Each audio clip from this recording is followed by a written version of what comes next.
Leo tumekutana hapa kwa tukio muhimu, kubwa na la kihistoria na lenye alama chanya ya mabadiliko makubwa katika utoaji wa huduma ya umeme nchini.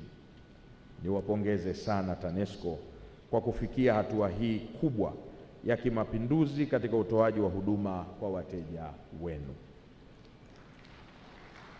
Sisi kama wizara tunajivunia sana hatua mbalimbali ambazo shirika limepiga kwenye kuboresha na kubadilisha uzoefu wa wateja katika utoaji wa huduma za TANESCO, likiwa kati ya mashirika machache ya mfano ya umma yanayofanya vizuri sana kwenye utoaji wa huduma kwa wananchi. Mita janja zimekuja kama suluhisho halisi la kuondoa kero hizi, kuongeza ufanisi na kuhakikisha huduma ya umeme inakuwa ya kisasa, salama na rafiki kwa mteja.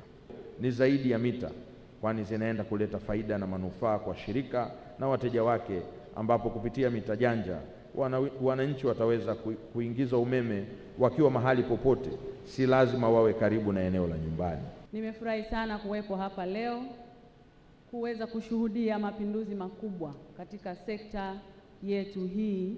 Nampongeza kwa nia ya dhati Mheshimiwa Rais wetu Dr. Samia Suluhu Hassan, ikiwa leo ni siku ya 33 tangu ameingia madarakani.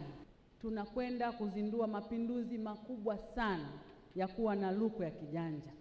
Miaka kadhaa huko nyuma, wazo la kuwa na mita janja kwa TANESCO lilianza kufikiriwa na kujadiliwa. Sekta ya nishati ni sekta inayokuwa na teknolojia katika maeneo mbalimbali ya miundombinu na vifaa vingine vinavyotumika katika sekta ya nishati. Vinapokwenda ni lazima viweze kukua pamoja na teknolojia. Lakini kwa habari ya teknolojia ya mita, hii ina umahususi wake, kwa sababu chochote unachokifanya kuanzia kwenye uzalishaji, usafirishaji mpaka usambazaji, mwisho wake ni kwenye mita. Leo tumeandika historia, na wakati fulani haya mambo yalionekana kama hayawezekani, lakini kwa msaada mkubwa sana wa Mheshimiwa Rais Dr. Samia Suluhu Hassan na msukumo wake wa kuleta mageuzi kwenye mashirika ya umma chini ya ofisi ya msajili wa hazina, lakini na big brain ambazo ziko TANESCO, tumefikia hapa leo.